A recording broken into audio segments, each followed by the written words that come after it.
Bharat Ratna doctor Bhimrao Ambedkar को कोटि कोटि नमन। ये कार्यक्रम डॉक्टर भीमराव अंबेडकर के जीवन पर आधारित है, जहां भारत की जनता के प्रति उनके योगदानों को पूरी सजगता से चित्रित और रेखांकित करने का प्रयास है। कार्यक्रम में दिखाई गई घटनाएं लब्ध पुस्तकों से ली गई हैं। इस कार्यक्रम के जरिए चैनल की ओर से एक विश्वसनीय, सजग और सकारात्मक प्रयास है कि डॉक्टर बाबा साहेब भीमराव अंबेडकर के जीवन की संघर्ष यात्रा एवं गौरव गाथा पूरे आदर के साथ घर घर पहुंचे और उनके योगदानों से सभी संपूर्णता में परिचित और आह्लादित हों।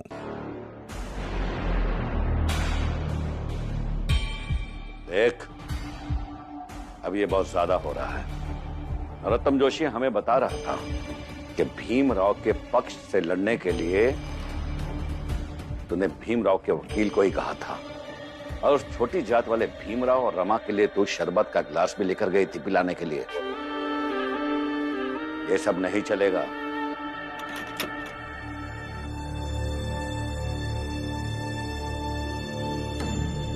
इतने सालों से आपने जैसे चाहा मैं वैसे ही जीती रही।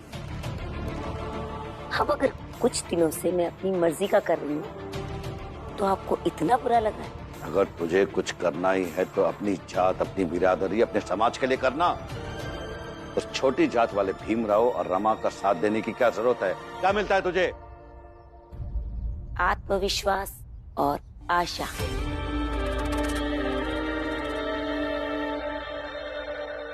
आत्मविश्वास और आशा, ठीक है। तेरे इस आत्मविश्वास और आशा का भी इलाज कर देते हैं हम। चाहे आप मेरी जान भी ले लें, लेकिन मेरा आत्मविश्वास और मेरी आशा मुझसे नहीं छीन पाएंगे आप। तो रुके।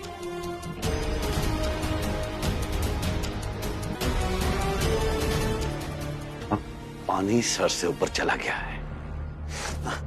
अब मुझे बताते हैं। अब तो रात भर उस छोटी जात वाले भीमराव को याद करके अपने आप को खोलने की कोशिश कर, और देखते हैं तेरा आत्मविश्वास और तेरी ये आशा कितने तेरे काम आती है। पड़ी रहे यहाँ रात भर।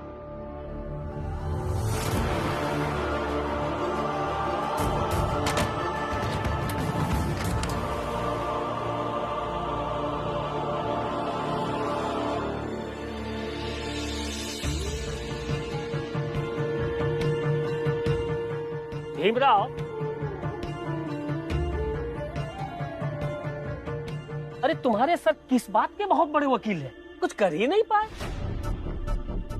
हितेश काका, उन्होंने कोशिश की, नहीं हुआ क्योंकि गलती हमारी थी कि हमने लिखित में कुछ नहीं रखा।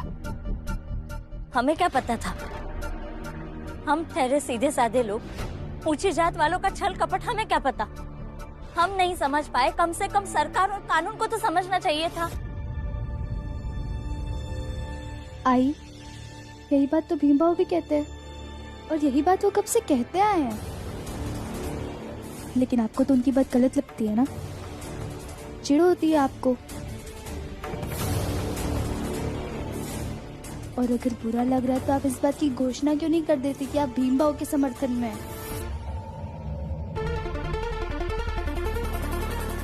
भीम ना हुआ, किसी पत्थर की लकीर हो गई।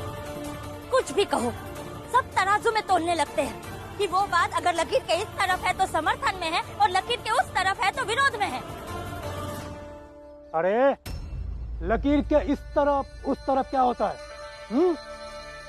तुम सब लोग लकीर के उस तरफ ही हो, और इस तरफ बस हम हैं। और भीमराव, तुम चिट्ठी लिखवा कर कौन सा तूफान लाने वाले थे? क्या हुआ? कुछ हुआ? कुछ मिला?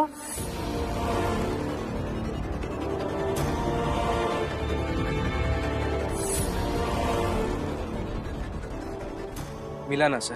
क्या मिला? बताओ। यादें मिली, ऐसी यादें मिली जिन यादों को मैं उम्र भर याद करता रहूंगा।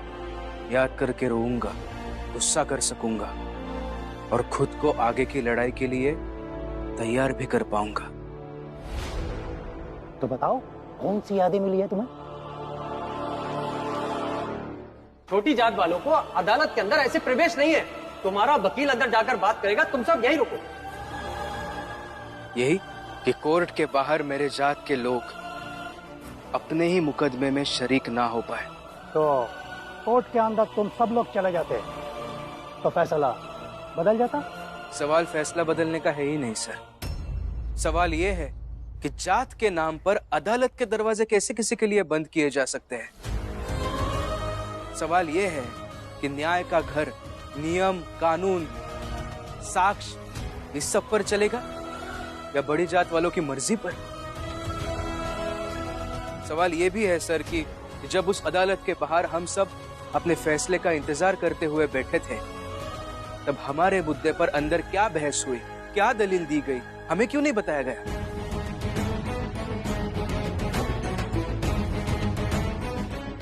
सवाल ये भी है, क्या हमें हमारा हक नहीं होना चाहिए? क्या हम पर सिर्फ फैसले ना थोपे जाए बल्कि हम हर पक्ष और विपक्ष के फैसले के हकदार बने?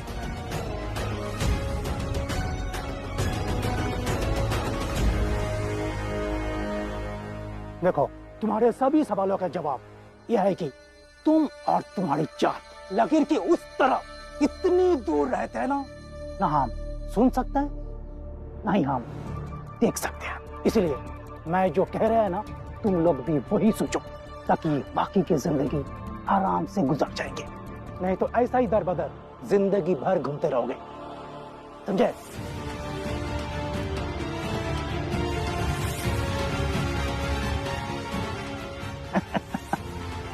तुम सबका क्या जिंदगी है ना, छोटी जात में पैदा हुए हो, छोटे काम करते हो, ना रहने का घर, ना ही खाने का कोई ठिकाना।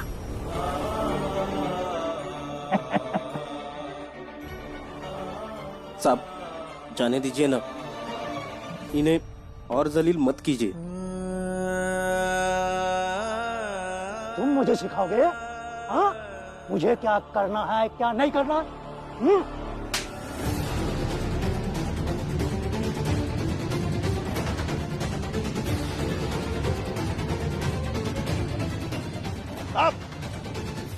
आप मेरे बेटे को ऐसा नहीं मार सकते।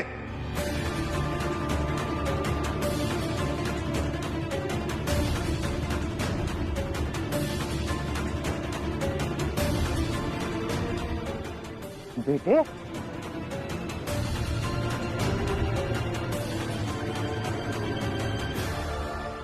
मतलब इसकी उम्र मेरे बेटे जितनी है और इसकी जो भावना है वो हमारे समाज की वृत्ति है। इस हिसाब से बेटा ही हुआ ना। तो राम जी, हम तुम लोगों की हाड़ उठती हुई आवाज का गला ऐसा ही घोटेंगे और तुम लोग ऐसा ही देखते रह जाओगे, कोई कुछ नहीं कर पाओगे, समझे? नहीं सर, हमारे जात और हमारे समाज के लिए उठाई गई हर आवाज को अब ज्यादा देर तक दबा नहीं पाएंगे, क्योंकि आज हमारे बस इतना कहने से कि अदालत के दरवाजे हमारे लिए बंद क्यों थे, आप यहां चले आए हमारा मजाक उड़ाने। लेकिन देखिए, आगे हमारे संघर्षों से ये सब बदलेगा और इतना बदलेगा कि ये कोर्ट और ये व्यवस्था हमारे जात के लिए नई व्यवस्था बनाएगी। वो इसलिए सर, क्योंकि दबाव पड़ने पर कोयला भी हीरा बन जाता है। हम तो फिर भी इंसान हैं और आपके इस तरह दबाने से एक दिन हम ऐसे बन जाएंगे जिनके बिना आप अपने इस समाज और अपने देश की कल्पना तक नहीं कर पाएंगे। ये लिख कर रख लीजिए।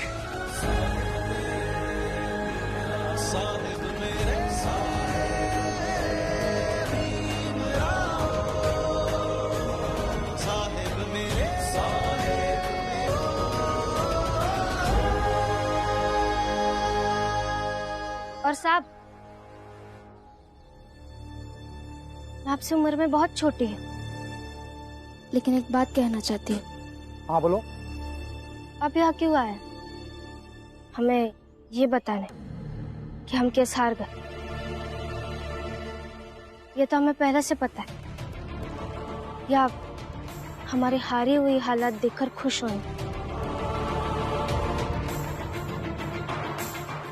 तो साहब, आपको खुश होने के लिए आप हम जैसे छोटी जात के लोगों तक आना, ये आपको शोभा नहीं देता है। और साहब, आप यूं ही यहाँ तक आ गए, ये तो और गलत हुआ ना। बेवजह आपने अपना समय बर्बाद कर दिया। सुना था, आज देख भी लिया। संस्कार नाम की चीज तुम लोगों के पास है ही नहीं। घर की औरतें ऐसे बातें करती है। साहब, जब औरतें बदतमीजी से बातें करें ना, तब उसे असंस्कारी कहते हैं। लेकिन मेरी दोनों बहुओं ने आपके हर सवाल का जवाब बहुत ही तमीज के साथ दिया है, जो हमारे घर के संस्कार है। और आज मैं बहुत खुश हूँ।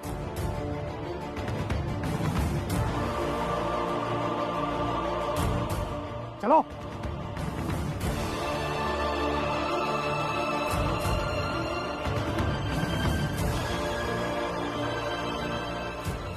रमा, लक्ष्मी, इधर आओ। जी बुआ।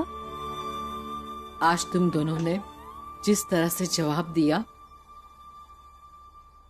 ये सुनकर बहुत ही सुकून मिला मुझे। अब मुझे लगता है कि मेरा परिवार समय के साथ साथ और मजबूत बन जाएगा।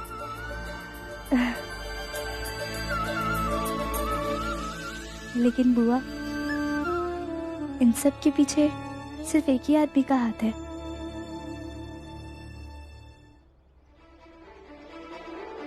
भाभी। भीमबाऊ, ये सब आपका ही तो असर है, वरना जीवन में मैं इसे कभी नहीं बोल पाती। लेकिन सच कहूं ना, बहुत अच्छा लग रहा है इसे बोलकर।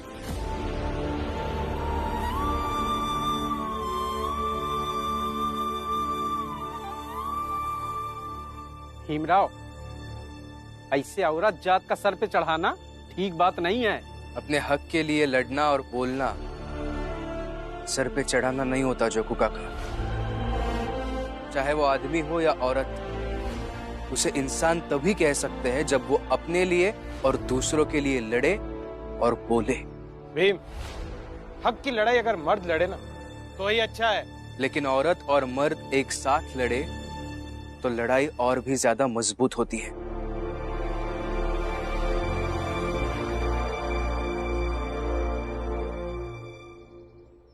ये भीमराव है, इसे भाषणबाजी में जीत नहीं पाओगे। भाभी, ये जो आपको अच्छा लगा है ना, इसे महसूस कीजिए और अपने आप को वचन दे दीजिए कि जीवन भर आप ऐसे ही रहेंगे।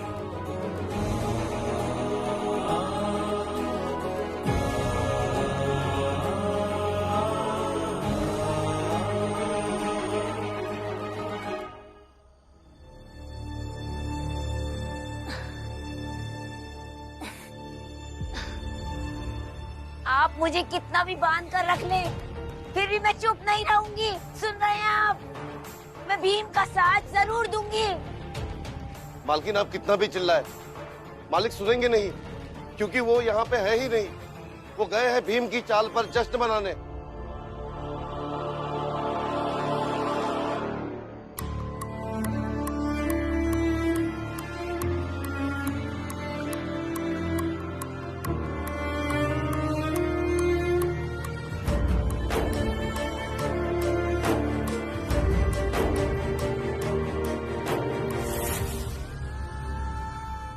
भीमराव, राम जी।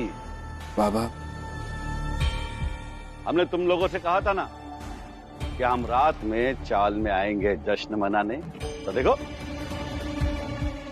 आ गए हम। अब मजा आएगा।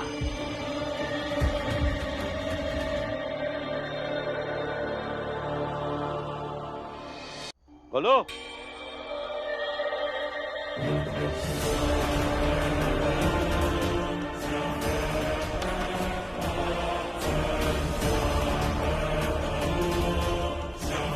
अब हम लोग अंदर जाकर जश्न मनाएंगे और तुम सब लोग यहीं बाहर बैठकर हमें जश्न मनाते हुए देखोगे। बड़ा आनंद आएगा। चलो।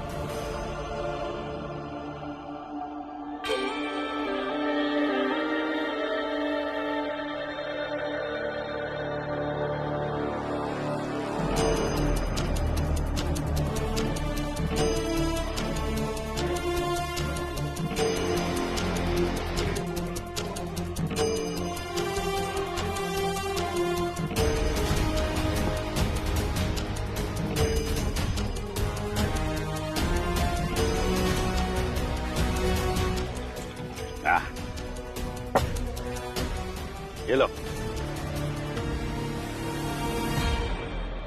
जश्न मनाया जाए।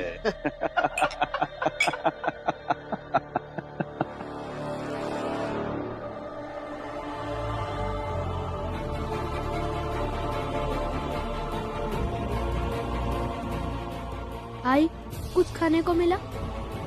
नहीं बेटा, कुछ खाने को नहीं मिला। यहाँ के बारे में सुनी तो काम छोड़कर आ गई, इसलिए मालिक ने पगार भी नहीं दिया और किसी ने उधारी भी नहीं दी।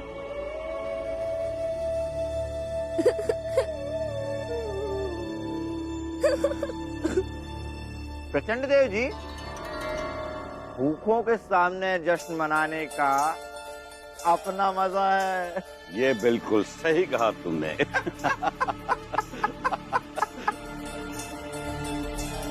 देखो, अच्छे से देखो।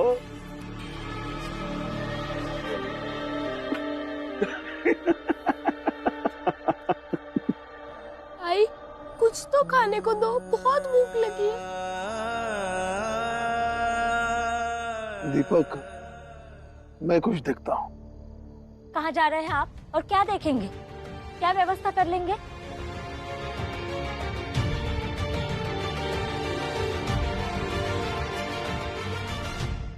मुझे ऐसा लग रहा है कि सबको भूख लगी है। अभी हम सबको ऐसा करना चाहिए कि अपने पास जितने भी पैसे हैं, सब पैसे मिलाकर सबके लिए एक साथ खाना लाना चाहिए, ताकि हम में से कोई भी खाली पेट ना रहे। वाह भीमराव, अच्छा चालाकी है। खाना खुद को है, खिलाना अपने पत्नी को है। नया नाटक शुरू कर, पैसे लाओ, सबके पैसे जमा करके खाना लाओ। वाह, बढ़िया। हाँ, हितेश भाऊ सही कह रहे हैं। क्या सही कह रहे हैं? इतने समझते हो भीमराव को? उनका तो बहुत अफसोस होता है तुम लोग की बुद्धि पे। ए फुलिया, और नहीं तो क्या? अरे क्या किया इस भीमराव ने अब तक? अपने बाप और पत्नी की कमाई पर जी रहा है, निकम्मा।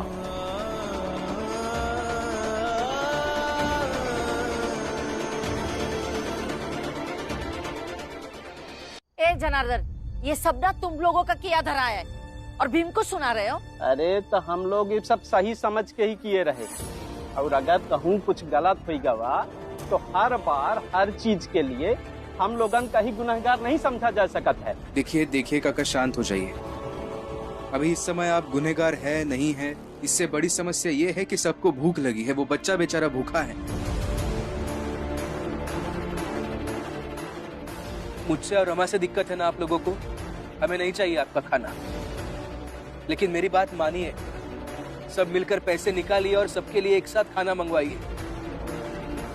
चलो रमा, वहां जाके बैठते हैं। नहीं चाहिए हमें आपका खाना।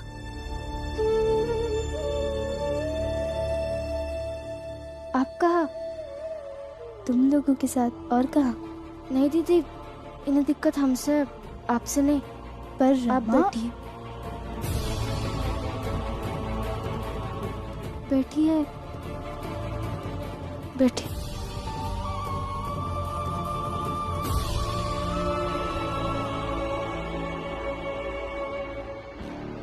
मेरा बेटा भूखा है तो मैं भी भूखा रहूंगा। बेटा बेटा बेटा, जब तक बेटे के पीछे जान नहीं दे देंगे अपनी, सुकून नहीं मिलेगा आपको। बापू उसका तुम नहीं समझोगे।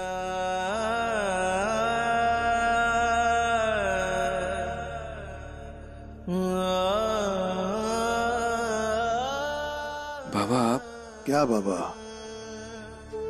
चुप बैठ, जरूरी है।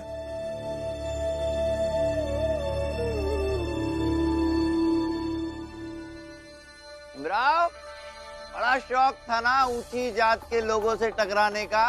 हाँ, अब मजा आ रहा है? बोलो। तुम में से जिसको भी भूख लगी है ना, तो एक काम करो, यहाँ हमारे पास आओ, थोड़ा रो, गिड़गिड़ाओ, शायद हम तरस खाकर कुछ रोटियां तुम लोगों के सामने फेंक दें।